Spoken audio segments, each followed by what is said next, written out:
Hey gang, I'm Nikki LaCroce and you're listening to Who the Fuck. And on today's episode, I'm sharing the mic with Lois Letchford. And Lois is the author of Reversed, a memoir, which serves as a beacon of hope, sharing the mission and vision of empowering individuals with dyslexia. She's also the founder of Lois Letchford Language, Literacy, and Learning Tutoring, dedicating her time to assist others who face challenges in learning. Welcome to the show. Thank you, Nikki. I'm delighted to be here. Absolutely. I am really excited to have you. I feel like our first conversation was really interesting to me, just sort of how your book came about. And I feel like that's a really important jumping off point. The way I do the show is so much more rooted in the human story. And a lot of times guests have books or certain content that they're promoting. And it's sort of the evolution of our lives, right? It's who we are. And that's the whole premise of the show. But what I love about your story and your book is that it ties together your journey and the journey that you took with your son as you were trying to help him navigate a diagnosis of dyslexia. So, could you just kind of share how you started on the path to get where you are? It was an unexpected journey. I mean, you send children to school and you expect them to do well. And I remember the year before Nicholas went to school where the reading teacher got up in front of the incoming parents and said, well, I'm the reading specialist. And my thought was, well, I won't have any problems. My husband's a professor. We won't have any problems with reading. What a mistake on my part. Well, you can't anticipate it, right? You don't know. I knew my son Nicholas was slow with language. I didn't know he was so far out of the ball game. And so when he went to school in grade 1, day 1, he was terrified about going. And he took a little insect that we had found to help him get to school. And I got to the end of the day and I said, "Did you show your teacher?" He said, "No." And day 6, I spoke to the teacher and I said, "Well, how's he going?" And she just threw up her hands and said, "Well, I don't know how I'm going to cope with him this year. He's so far behind and all he does is stare into space." In hindsight, how I wish I had removed him from school that day. You removed him from school and found a different way to educate him? Yes, but I had a 3-year-old at the time and I knew Nicholas required one-on-one attention. And here you get into a battle with schools. If I had removed him and he had done poorly, which is quite probable, school would have said to me, "Well, you should have left him with us." Mm-hmm. Instead, I left him with school. At the end of grade 1, he's failing. And I asked for an assessment, and the assessment showed that he can read 10 words. He has no strength, and he's got a low IQ. It ignored a few things. It ignored that he had wet his pants, he'd bitten his fingernails, and he'd stared into space throughout school that whole year. And it also ignored that the teacher had shouted at him. Additional problem, the testing, the IQ testing that he's done is all done on an understanding or a comprehension of language. And Nicholas had no comprehension of language. So when you've got this low IQ, school takes it as gospel provided, God-given, child has a low IQ.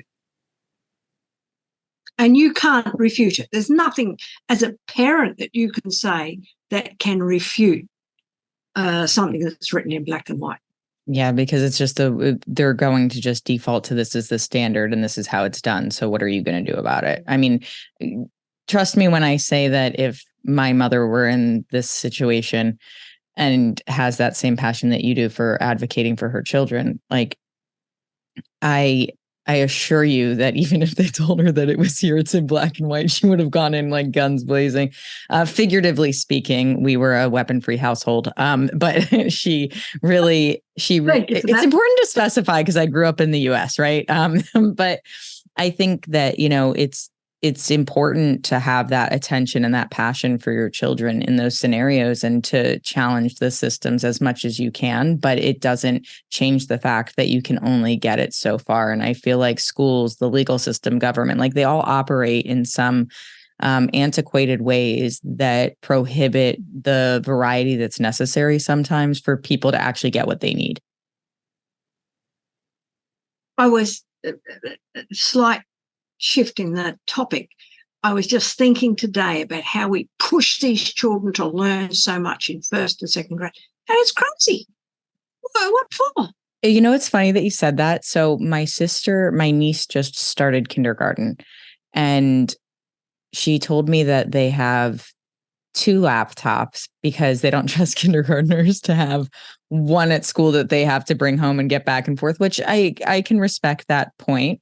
However, my wife says, but what do they even need a laptop for? And I'm like, that's a really great question. Now, I'm a 90s kid. I was born in the 80s, but like grew up in the 90s, early 2000s. So I'm still operating of the mindset of like my first many years of school, there weren't any computers involved in my life. So why would you need them now? And now I understand how much technology has changed and how essential it is in a lot of ways. But it begs the question, like as a kindergartner, where you're learning like foundational things, what is it that you specifically need the computer for? And so to your point, sorry, I know that's a little bit of a tangent, but it just really makes me think about when you're talking about like, well, how much do they need to learn at these ages? And also like, what should they be learning at these ages? And the one thing that I think they should be learning, by third and fourth grade is keyboarding. It's the one thing they don't do. Yeah. Well, and I feel like emotional intelligence is like number one. I would love to see them like, because the thing that you're speaking about with your son at such a young, vulnerable age too, is a teacher who didn't understand, who then reprimanded him and didn't know or chose not to address some of the other issues that he was facing and bringing attention to those to find a holistic approach and look at everything, not just, a handful of the things that were happening. And it's hard. I think if I'm trying to be as objective as possible, I imagine not everybody's equipped to do that.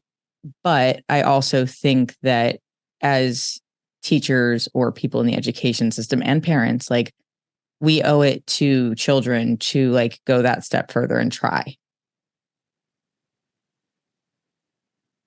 The teacher would have been in her early 60s. She had a mother at home with dementia, and the mother would call her up in the middle of the night. So her life was not particularly complicated. happy. It was complicated. This was 1994. She had died by 2001 or 2002. We think we can do everything forever, and we're living forever, and she should have retired. Yeah. So, well, I think that was the case with a lot of teachers in my school growing up. And, my most impactful teachers, actually, I was just talking to my wife about this, were the ones who were younger, and not because there's like a judge. Like I had good teachers who were older, but the ones that made you want to learn were the ones who weren't jaded. They were the ones who were new and fresh and felt like they were like still in it, or they'd been there a long time, but they had like something to them. Like this was what they were meant to do. This was their calling. That's what they signed up for. But there are a lot of people who just kind of throw in the towel and they're like, well, I've got my pension or whatever it is that like they sign up for. And they kind of coast, as a lot of us do in jobs when we're not satisfied, right? Like I'm not trying to shame people who are in an occupation that I would never choose personally. So like, I'm glad for the people who do it and are good at it and care. But like, much like other occupations, if you slack or you don't do the things that you need to do, then that ripples down to, in my life, working in tech, that's the customer. But like a child in the case of education is the customer. The customers. And this is the part that I find really difficult now. They're at the very beginning of their lives. Yeah. And we're making an impact that lasts forever. Well, because 0 through 6 is the most formative time in your life. And it's the thing that we can't remember. And it's where the most impact happens. So like you said when we first spoke something about having brought to your son's attention, like bringing up a conversation about his experience as an adult, right? And that you didn't. Oh, I'm sorry. I'm veering off track. Go ahead. No, yeah. Let's change. I want to tell you what happened next. Okay, and then we'll come to that. Go for it. Because an unexpected thing happened. I said, my husband's a professor, and in the following year, 1995, he had study leave back in Oxford, England, which is where he did his PhD. So we all go. And while I'm there, I took Nicholas on myself. And initially I took a series of books with me, and I failed. I failed again. And my mother-in-law was with me, and she said, Lois, put away what's not learning and make learning fun. And that was transformative in my mind and in my work. He's not doing this. What can I do? And I started to write simple poems for him. And the first day I did that, instead of Nicholas being stressed and shoulders up, he relaxed. And it was, this is okay. I can do this. He felt safe. And it was brilliant. Brilliant. And it's because one poem worked, I wrote another. And I just kept writing and writing for him. And you come up with double O's, as in Cook, Look and Book. And I wrote about Captain Cook, the last of the great explorers. And Captain Cook had a notion, there's a gap in the map in the great big ocean. He took a look without the help of any book, hoping to find a quiet little nook. And you're repeating these little poems again and again and again. And while we're doing this, Nicholas eventually said, can I see Captain Cook's original maps? Question that blew me away, and said, this child doesn't have a low IQ. And secondly, he said, who came before Captain Cook? And his smarty pants me said, well, that was easy, Nicholas. That was Christopher Columbus. And he said, and who came before Columbus? Now I'm floored because I haven't even thought about these questions. And because we were in Oxford, England, we could find the person who came before Columbus. And he actually came in about 250 AD, lived in Alexandria in Egypt, and he never left the shores of Alexandria, and wrote the world's first Geographica, maps of the world. And because we were in Oxford, we actually found the book. Wow. Blows my mind. Okay. And that was the start. And so we returned to Australia. I go back to see the diagnostician who'd done the testing. And I said to Nicholas, asked these amazing questions. And she stood in front of me and said, well, I've spoken to the reading teacher and he's gone backwards. And in fact, he's the worst child I've seen in 20 years of teaching. And I still struggle to say that in a way that's not nasty. And those words really pushed me, because now I knew the testing was irrelevant. The teaching is what was critical, and how I changed the teaching. I tapped into Nicholas's curiosity and his learning, and he'd made these steps. And the one thing I did in Oxford was help him learn and help him know that he could learn. And that was the big deal. Then the letters and sounds came and everything else came, irrelevant. And that statement by the diagnostician really just helped me push and drive and think, what else do I have to do as the teacher to help Nicholas learn? And I did. Nicholas learn to read and write and become confident in the classroom. He had some phenomenal classroom teachers from 2nd through to 4th grade. Phenomenal. And then another big move, we moved from Australia to the United States in 1999, and Nicholas was 11. We moved to Lubbock, Texas, and we stayed there from 1999 to 2007, and Nicholas went from the bottom of the class to the top. An amazing move, another transformative move, and life is an experiment you cannot repeat. We didn't know what was going to happen when we went there, and I could not have comprehended huge jumps that Nicholas made during that time. What do you feel changed so drastically with that move? Was it related to the education system? Was it what you were doing with Nicholas? Was it partially just like his advancing because he was getting older and understanding more? In my book, I call that section The Spring in the Desert. And I identified 9 factors that happened in Texas that would not have happened in Australia. And a lot of it was that Nicholas was reading and writing effectively. He was behind in his classwork. But being behind doesn't matter because he could take it in from the classroom. And that was one of the critical steps. And various things happened. But there were 9 factors that made a huge difference that would not have happened in Brisbane, Australia. And partly it happens because of the way we think of him. And in Australia, Nicholas, he's done really well. We had no expectation that he would read and write. He's reading and writing. He's doing well. He's behind. Doesn't matter. He's reading and writing. And in America, that mindset changed. He's a child who can read and write. He's just behind. He can do more. And then the school had the AR program, the Accelerator Reader program, which people hate.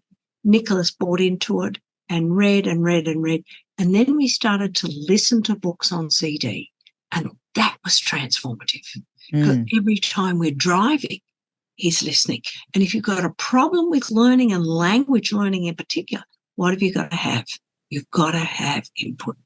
It's interesting, Lois, that you mentioned that too, because something that I struggled with when I was growing up was perceived to be reading comprehension. So I was diagnosed with ADHD a couple of years ago, and I didn't understand that the way that I read is not how everybody else reads, or most people. My brain, whatever it does, is basically sort of looks at a page, kind of consumes all of the words, and then starts like kind of filtering it into the proper sequencing and sentences. And so I can read fairly quickly and kind of speed read and pick up concepts. Doesn't work for all types of content, obviously. But what my mom really for years thought I had reading comprehension issues. And I'm like, I think it's just that I'm not like, I wasn't actually reading all of it, you know? And so it's actually something that I never got to share with her because I didn't really understand it until after she had passed away or around the time that she had. And so when I think about things like that and what you're saying about how those things that are so critical to our ability to succeed in the world the way that it's been created, when we deny that to students, and we sort of try to funnel them into this same path for everybody. We have advanced classes for people who are learning faster, and we have remedial things for people who are maybe learning slower. But there's, I think, also a lack of diverse ways of learning. It's not just the pace at which you learn or the amount of information you can consume, because audiobooks, I can consume so much content through audiobooks and through documentaries, things that they could have tried to teach me 1,000 times in school, but having a teacher tell me or telling me to read a textbook about it, it doesn't sit there. It doesn't stay. I need something that's compelling. And with ADHD, if it's not novel, new, or interesting, your brain's like, nah, I don't really want to do it. So I can relate a little bit in that regard. Obviously, it's not exactly the same, but I empathize for sure. You've said a lot of things there, all of which are really good. And when I'm teaching students, because of Nicholas, I became a reading specialist and I took on kids who'd failed all reading programs. And the first thing you said was, I've got to be interested in it. And when we, particularly with remedial programs, we say, you're going to do this program, we forget the critical component of learning is engagement. Number one step is engagement. Forget everything else, because if you're not engaged, you're not going to do it. You're not going to do it well.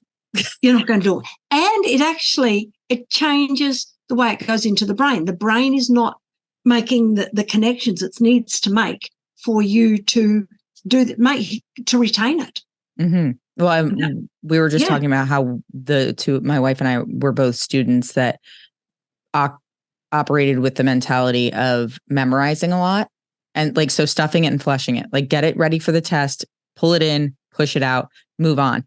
I've learned more in my adult life since graduating college on my own accord because of the methods by which I learn, through which I learn. And in school, it was like I just needed to focus on passing the test. Yeah. The US system is particularly driven to passing the test. And the part that really upsets me about it is the teacher or the child gets 100% on the paper. And everyone's happy with it. Because they teach to the test. Now teach the test. And they've never asked, what did you learn by reading that? Oh my gosh. You retain by reading that. Nothing. My mom would love you, Lois. My mom would have absolutely loved you. She would have had this exact conversation with you for sure. What I do with my students is take a book and turn it into a play. And what that does is stops you from just reading it. And every word counts. And you have to take it in, and then you get this reciprocal stuff, and you've got not only the way they're reading, you've got why did they say that? How would they say that? And so you're taking in much more, but it's engagements first. I love that you just said that, though, about the play and the layers that it adds to somebody's ability to not only be engaged, but to learn. Because when you think about the dynamic in which somebody's saying something, the tone that they have, the emphasis that they're putting into things, like you're teaching them so much more than just the words on the page. I love that. Yeah. So you're like, yeah, that's what I do. What are you going to say? Yeah, no, you're right. It's absolutely brilliant. Yeah. I mean, it came about for multiple reasons, but then I think my first student in Lubbock, Texas was 13-year-old and spent 4 years in a phonics-only reading program and came out unable to read anything. And I knew my first step was engagement. And how am I going to engage them is through turning a book into a play. And a short story in particular, the short stories have to be funny. They have to be engaging. Phenomenal language, unpredictable endings. And it was transformative to that student. And he's saying, not only I can do that, I want to do it. And that's what I want my students to walk away with. I want to do it and I can do it. Yeah. And I imagine you brought that same sense of enthusiasm and confidence to your son, Nicholas, as you were going through this process with him. Oh, enormously. And, it's reciprocal. He's teaching me. I'm seeing this child who they said could do nothing. And when we were in Lubbock, Texas, I'm seeing this child work like the best student in the class. He's reading for 2 hours a night. He's listening. And when we're driving, and in Lubbock, you drive for hundreds of miles, Nicholas was the one saying, what book are we going to read? What book are we going to listen to? And the whole family gained from that. And as a unit, you remember which trip you went on and what books you listened to. That's so wonderful.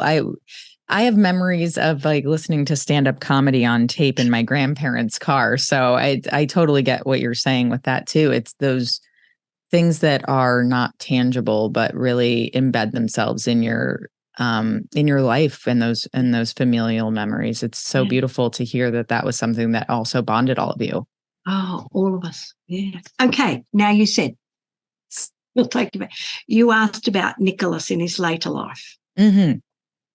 This was fascinating to me because I have not stopped learning. Nicholas graduated high school. He graduated college or university with 2 honours degrees. And then in 2018, he actually completed a PhD in applied mathematics from Oxford University. Good for him. And after that, I said to him, Nicholas, I know nothing about what happened in first grade. I know very little, really. Can you tell me? And my son cried. He's confident. He's articulate. He's ambitious. And he cried. And not a word came out of his mouth. And that really impacted me because it's the first time I'm recognizing the things that happen to us as 5 and 6-year-olds stay there for life. And I hadn't dealt with it. And I hadn't helped him deal with it. And I just pretended it hadn't happened and shoved it under the carpet. And you can't do that. May I ask a question about that? So do you feel like, I mean, you addressed it in the ways that you could in terms of helping him advance and learn and understand and be engaged. So I do feel like you obviously contributed a lot to that. Is your feeling in terms of sweeping it under the rug more of the recognition in retrospect, maybe that you were so focused on just trying to help him get through it and move forward that you didn't necessarily address like maybe the pain or the challenge emotionally that he was feeling during that time? Yes. And, what I've learned since, I actually did some YouTube studies or YouTube videos on when learning is trauma. Mm. And I've spoken to some experts on it. And first up, learning is emotional as well as what we learn. And teachers don't know that or have ignored it. And when we've got this painful experience like Nicholas had in first grade, it actually doesn't go away. It sits there in the brain and you do have to deal with it. And it sits like a memory. And when you hear something or see something, it takes you right back to that 6-year-old in the classroom. Nothing magically disappears because you haven't dealt with it. Yeah. And then, you know that? It's just, I swear these episodes are always just, they happen at the exact right times, Lois, because I've been thinking about my own childhood experiences in school and things that have come back up and challenged me as an adult. And it's just, I think what's really amazing about what you're doing and what you've done for your son historically is you have a sense of accountability as a parent that is so important, but it's also just very much on a human level of like wanting to understand the full impact of these experiences on your son, and also how that affects you.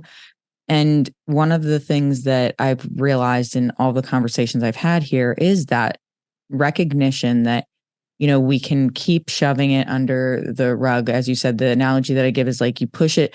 It's like when I was a kid and I would clean my room, air quotes, and I would shove everything I could under my bed. And I had a small twin bed and it doesn't fit a lot. It was a small room.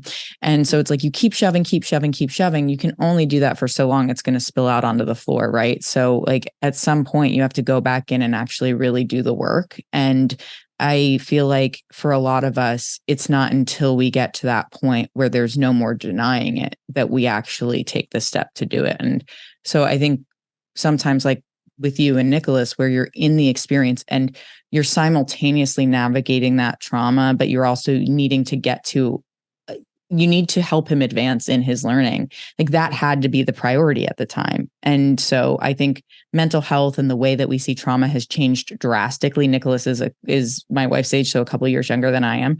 And it's like, I know that wasn't a focal point. So I'm sure that you know this on a rational, logical level, but I'm going to say it as an objective observer of your experience.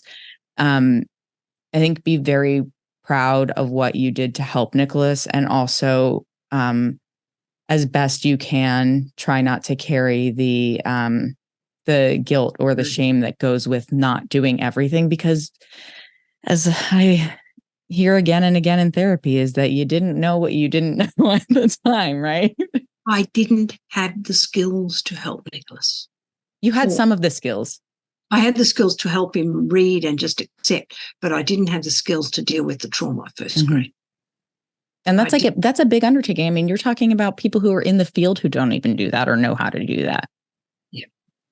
Yeah. Thank you for letting me go off on my little soapbox there, but I really what appreciate you just said there, I think was absolutely critical. We do keep shoving it under the bed until the bed is so full, nothing else fits, no matter how much. And that's when we break down. That's when we can't function. That's why it's important to deal with it. Yeah. I feel like my mom would also love that analogy now, because she would really get on my case about my room never being clean. Yeah. So it's like, look at how well I've transformed that into an analogy in my adult life. And I'll continue with that story, because when Nicholas cried, I knew I couldn't help him in that moment. But I just moved on and said, well, tell us what happened when you and I learned in 1995. And the transformation was amazing, because instead of tears, he's laughing. And he named the poems I wrote. He said, you wrote Mug of a Bug and Windmill on a Hill. So he'd remembered the poetry from 25 years ago. And then he went on and said, the learning about Captain Cook taught me to love learning, and I never want to stop learning. That's how powerful that was. I have to interject. I know I keep doing this to you, Lois, but I'm so compelled by your story. And what did that feel like to hear him say that to you? That was mind-blowing. Absolutely mind-blowing, because I knew what I did was good. I didn't know it was that good.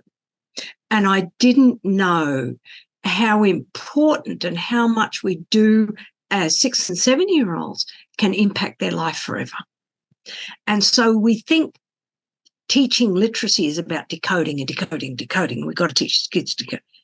It's far more than decoding. Yeah. Thank you for answering that. What a humbling and beautiful moment between a parent and their child to have that. Yeah. I mean, and I hear he is at the top of the world in Oxford to say that and to recognise that.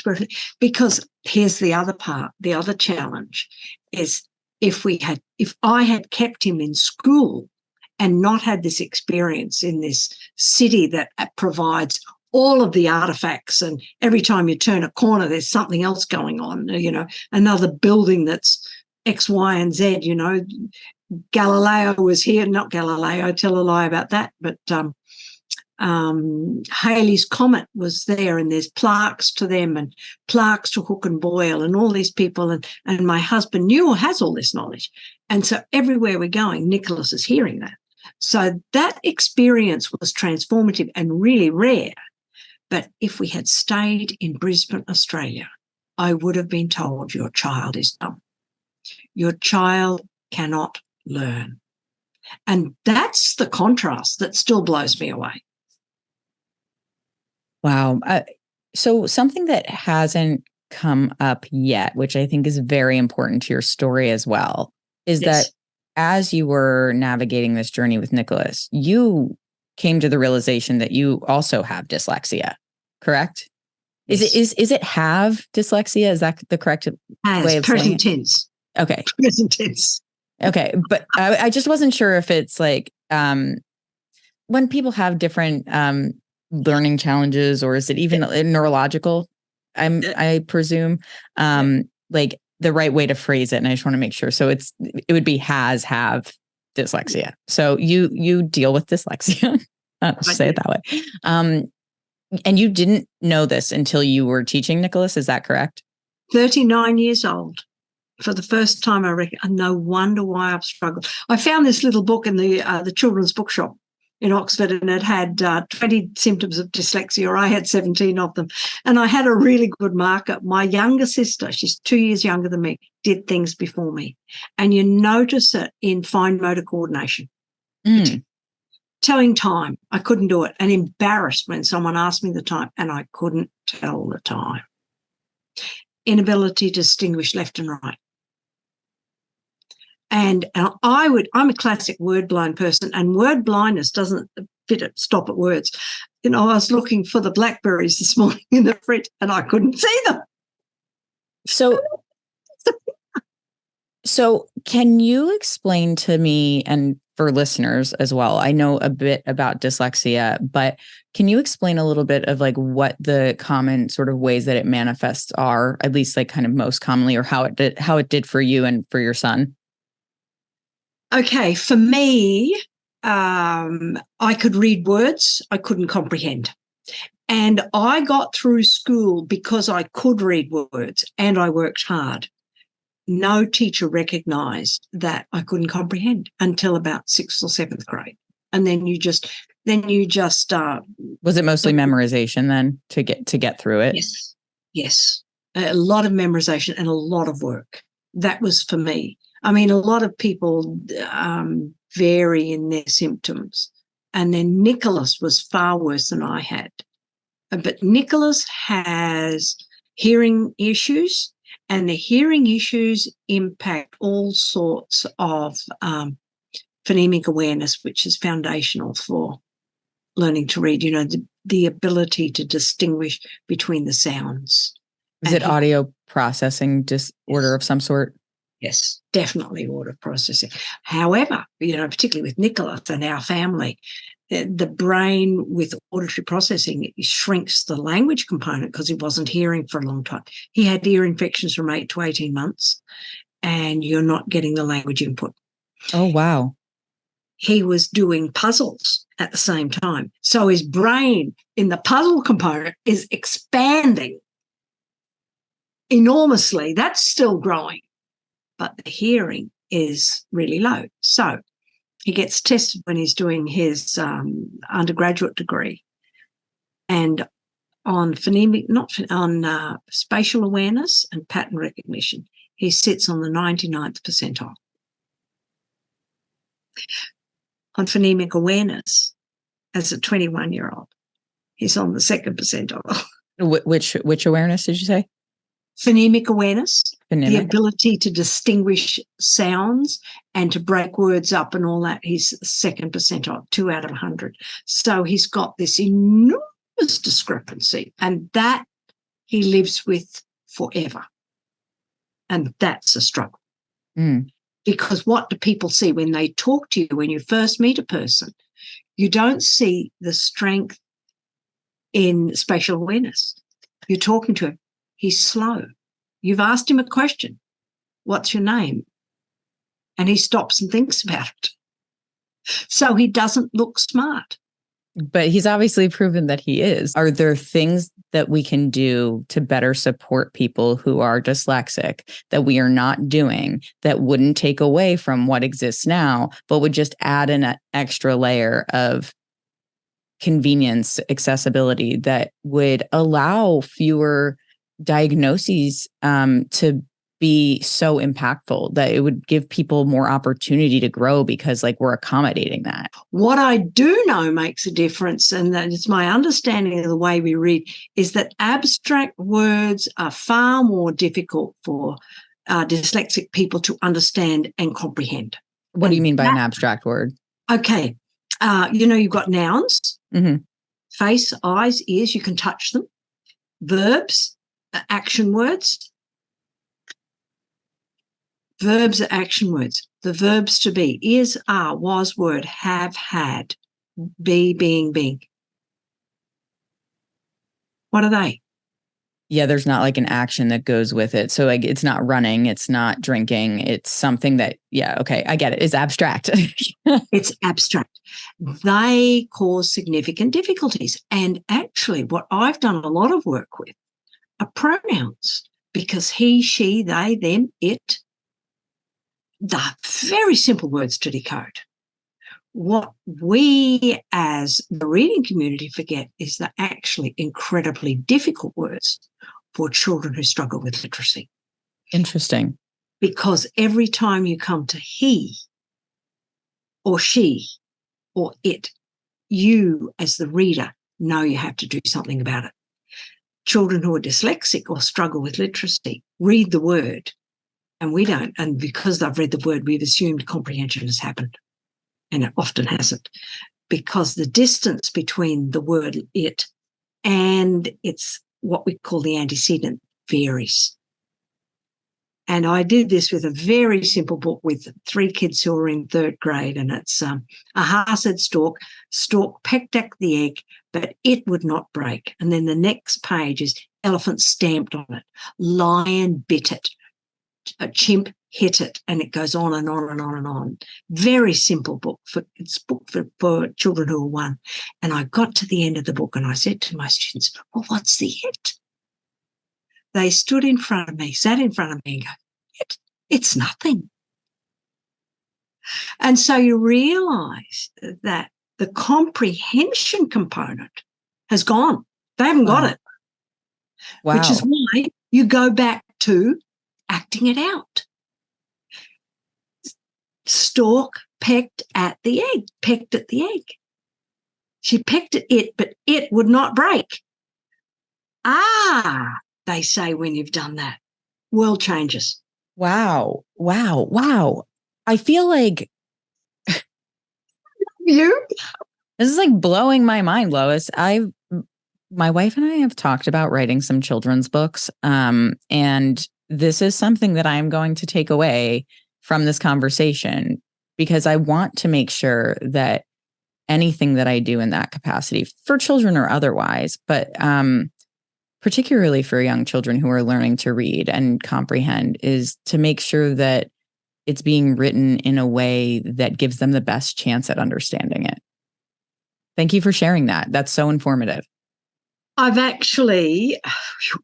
written a paper with Professor Tim Rosinski, and it was published in the Reading Teacher on that topic. Can you share a link with me for that if you have it? I would love to read that. I'll send you the whole article. I would love that, and I will put it in the show notes for anybody else who wants to read it. I'm really amazed by how much energy and effort you've put into this, Lois. You obviously have such a passion for it and such a dedication to it. And literacy is something that right before my mom passed away, my dad said she had been talking about wanting to volunteer to help adults read who didn't know how. And it's something that I really wish she would have been able to have the time to do. But even just knowing that she considered it as part of what she wanted to do with her retirement was just such a really beautiful thing to recognize how passionate she was about it. Because growing up, like, I think because I struggled with comprehension, that comprehension and focus, that it was harder for me to, dive in and continuously read books. My mom, my sister, they were such avid readers, and it didn't pull me in the way that it did with them. But the thing that I value so much is storytelling, and that can happen in so many different ways. And what you're talking about with helping children read or helping people read by inviting them to act it out as if it is a play and bringing them into that in a way that is more palatable and easier to digest and learn and understand. Like, those are the unique things that we need to be sharing, the messages of hope that we need to bring to the forefront, because it's like, if something's not working, why would we keep it the same way? We do.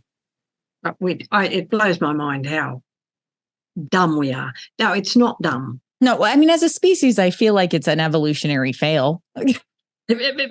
Certainly, because we go in with such fixed ideas about who's doing what. I mean, it's fascinating. I remember Nicholas asked a question. We'd been to Oxford, we're back in Australia, and he's learning. And he said to me, what would have happened to me in Captain Cook's day? And I was able to say, Nicholas, you would have been fine. Not everyone learned to read, and your skills would have shined through. Well, I mean, to that point, there is a lengthy history of people who are not literate and having successful lives, especially when learning to read was limited to certain people. I mean, I think in some ways, sociologically, that's still true, but it was like very intentional that people weren't being given things to read. They didn't want people to expand their knowledge. They didn't want women to be able to read because then we'd know what was up, right? We didn't want anyone to first learn to read first. Yeah. And then it was women. Then it was, the Black people. We can't let them get their hands on books.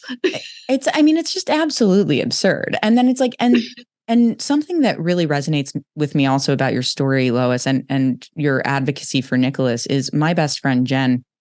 She has a son, and she has 3 children, but her eldest son has ADHD and I believe dyslexia as well, and a couple of other diagnoses. And it's like, I watched her fight tooth and nail for over a year with the school to get him the proper evaluations and the proper accommodations to make sure that he could learn and effectively learn.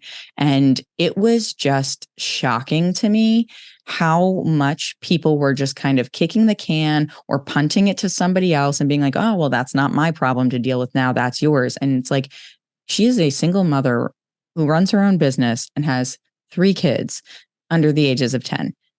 If you are telling me that this person can't get like an evaluation for a child who clearly needs assistance so they can continue to grow in their education, then like, what are you doing? Like, where are you adding the value? Because I would hope that, especially in a public school system where the school districts are good, where we grew up, like, you have the resources. What that tells me is that you don't care enough to try. And it's hard when you have to rely on people who aren't going to put forth that effort, because they're not sitting there saying my hands are tied. They're saying like, we'll get to it when we get to it. It blows my mind. It's why I wrote my book, that you have to be almost, white, extremely privileged to take a child from non-reading to reading. Because we were we were in the best school district in Brisbane, Australia. We were at the school that everyone wanted to send their child to. Why? Because they were all academics and the results were good. That's why the results were good. From second grade onwards, we had brilliant teachers. But for Nicholas, the reading teacher was not good enough. And she didn't have enough knowledge to deal with Nicholas. And heaven forbid, if you have got any more strikes against you, because you won't get it. I mean, I'm just horrified at how much work I had to do to get Nicholas to read. And on one occasion, I got tired of doing all the work after school. I sent work from home to school to say this is what I'm doing. And it blew the teacher away. Yeah, what I did blew that teacher away. And now it's my first lesson I use with older students. When you say it blew the teacher away, do you mean like she was shocked that it was effective, or she was upset that you did it? A shock that it was effective, that it was so engaging, that it engaged so many children in the class, that it was a totally different way of thinking. And the kids loved it. And when they're loving it, they're learning it. It's amazing. Did they implement like these things that you brought to their attention for future use cases? I have no idea. I don't know. I feel like this is the part too that I struggle with as an onlooker, because I don't have children. So what I see and experience of the school systems today is what I hear from my friends and family. And I think that, as with many things, especially in the States, there's a lot of drive to make decisions based on other people's whims, not what's actually best for the children. And when you come in and you have an effective way of helping them, and their response is not to find a way to scale that, to implement it more, it's supremely disappointing and frustrating. I have to 100% agree with you, because that's how I feel about my book and the results of my book and the results of my teaching, that people don't want to hear from me. So I actually was wondering, because you were talking about the poems also that you had written for Nicholas when he was younger. Have you ever published those in a book? No, I haven't. I kind of feel like you should. This is completely unsolicited, but I think that if it was really effective for him, and that's a way to help engage and entice educators to engage their students, then I say go for it. I mean, you can self-publish pretty easily. I feel like that could be, it's like a quick couple pages, maybe throw some illustrations in there. I don't know, but I feel like that could be really amazing, because what you just recited very briefly, I assume from memory, was lovely. And I feel so inspired by the fact that you had this inherent, recognition that this could help, and you now have proof, right, that it works. So it would just be great to see if that would be something that could also accelerate. I know you're currently trying to promote the book that you do have out, obviously. Yes. Two very different stories or types of content, right? With your memoir, do you feel like, when we originally spoke, I asked you kind of who your audience was, or who your hopeful audience was for the book. And you had said people who potentially were in similar situations to yourself or Nicholas. But I also see it as an opportunity for people who don't really know much about dyslexia or the way this system is sort of broken and leaving students a little bit out to dry. I feel like it could be really informative in that way too for anybody who's listening. Yes, I totally agree. The thinking of publishing stories for Nicholas's poems. The poetry for Nicholas was particularly for him. And we had a background of seeing the things that we were writing about. And that was the critical part. So it's not just the poetry, it's the two. So I now have a 6-year-old boy. He's from Bangladesh who came with and couldn't read a thing. What did I do? I failed a while for 1 week. I had him make a bat. In fact, the first poem was, my name is, and I am a boy. I am not a cat. I am a boy. So you got the repetitive stuff. These are the things that I wanted to publish because it's reading, it's poetry, and it's an activity. Well, I was going to say, because if you're wanting them to engage and have something that they can retain that's relevant, because that's the word you used earlier, right? It's like, is it relevant? And that's super important. That's right. And it's got to start with them. And the next one is, I made a bat. You do the same thing. My name is, and I made a bat. And then we talked about the bat. And then they've got the bat in front of them. So they know they've made a bat. They know what it does. And then you go to YouTube and check out what real bats do. And then I made a bat. What was the second one we made? I made something else. I made a bat, didn't make a cat, but we made something else. And again, there's poetry about this with that similar rhyme, that similar pattern. And by the end of it, he's going, I can read this. And then we take all these sight words, the is and the are and the was and the were and all, and he can do it. And he said to me, the first week he said, I don't like doing this. And I said, I know. And by the time I'm left, he says, I feel happy. Less than 3 weeks. Wow. And that's the big deal. That's a huge deal. Yeah, it's to take this child from I can't do it to I can. And that's the thing I'm working on publishing now. And I want to, right? I can't, now I can, and I want to.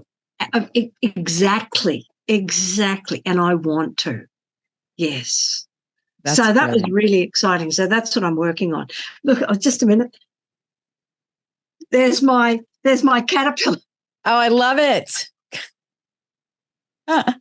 That's fun. Yeah. So, all of those things, and he's going to hurt his leg. And then you've got the rhyming words, you've got the patterns that are coming up that are so critical for children to see in language. Yes.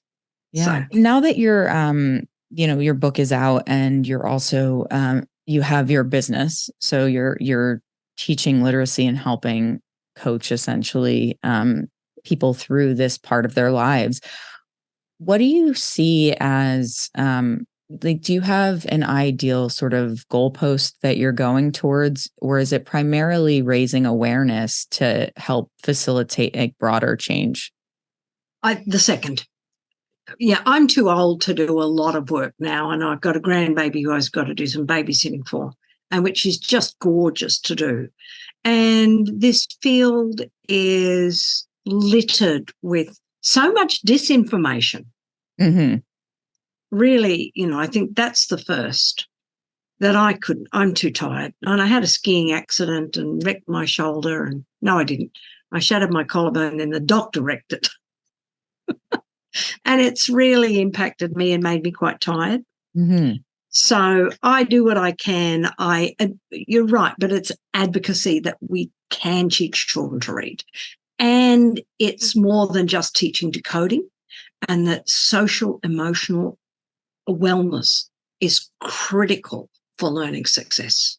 Absolutely. Well, as we're kind of rounding out the conversation here, I'd love for you to share your thoughts on that, because I know you said when we originally met, and then also just kind of reading in preparation for our conversation, just that mindset is really important, and being able to come from a place where you are open to it and also have a positive outlook on it is really helpful as you're going through the process. So could you share a little bit about just sort of your philosophy on that? When you see a child that struggles with literacy, instead of saying they are learning disabled, you say they're future rocket scientists, because it changes the way we think about them and it allows us to do the changes to help them to read. Mm-hmm. And that's what I want people to know above all, that when a child is struggling, there's no correlation between ease of learning to read and IQ. No correlation. And we have to teach them to read, to just cope in our world and cope in a place where we have documented and instituted these children must go to school for at least 10 years. I mean, when Learning is Trauma, some of the stories that people were telling me just made me cry, because we're putting children there and letting them fail every single day of their lives and expecting them to then cope as adults and live fulfilled lives. And not have just perpetual self-doubt and ridicule, like just a terrible internal monologue. Yes.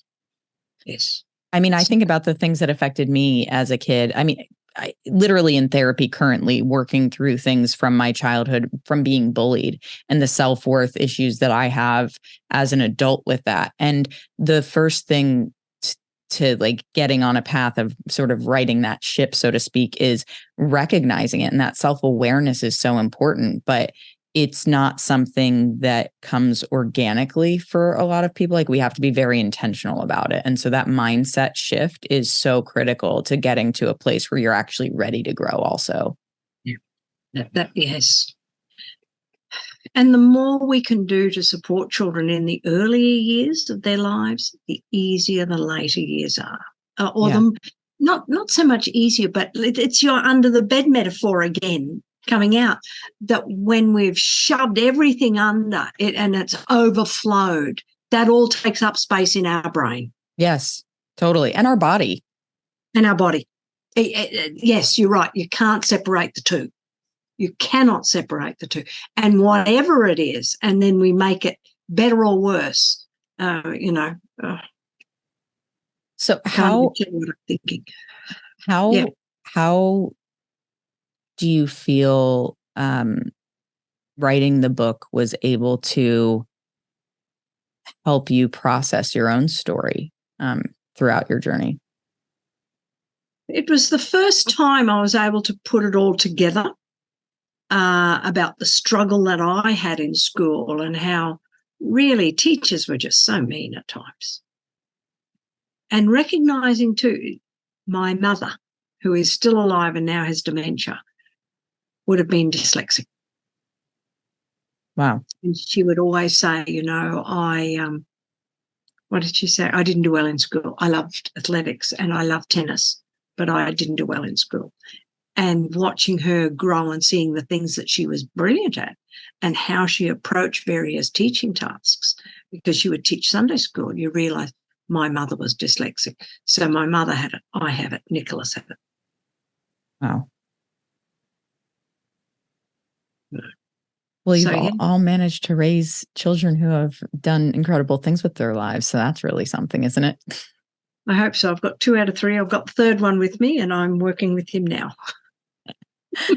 Oh my gosh, Lois, this has been just such a pleasure chatting with you and learning more about your story. I please, to the listeners, like, check out Lois's book. If you want to learn more about her, you can visit her website. It's loisletchford.com, correct? Yes. Yes, and it is. That's it. Is there anything else that you'd like to share, or anywhere else you'd like to tell listeners to follow you? I've been a bit slack with work and injury and that. So just contact me through my website is the best if you have any questions. And I willingly talk to anyone and everyone about the importance and the power of teaching children to read early in their lives. I love it. Lois, thank you so much. I really, really appreciate your vulnerability and your insightfulness. I am walking away from this conversation with just probably more questions and research to be done, but also a great sense of just gratitude for what you have taught me here in this conversation. So thank you for putting your knowledge and willingness to help others out there and being a guest of the show. I really appreciate you. Thank you, Nikki, and I look forward to meeting you one day. Absolutely. Thanks for listening to Who the Fuck. And if you like what you hear, share the show with your friends, family, coworkers, or anyone else you think needs a healthy dose of introspection and raw authenticity. Feel free to rate and review wherever you get your podcasts. It's always appreciated. And you can also visit whothefck.com to keep up to date with what's new in my world and for exclusive bonus content.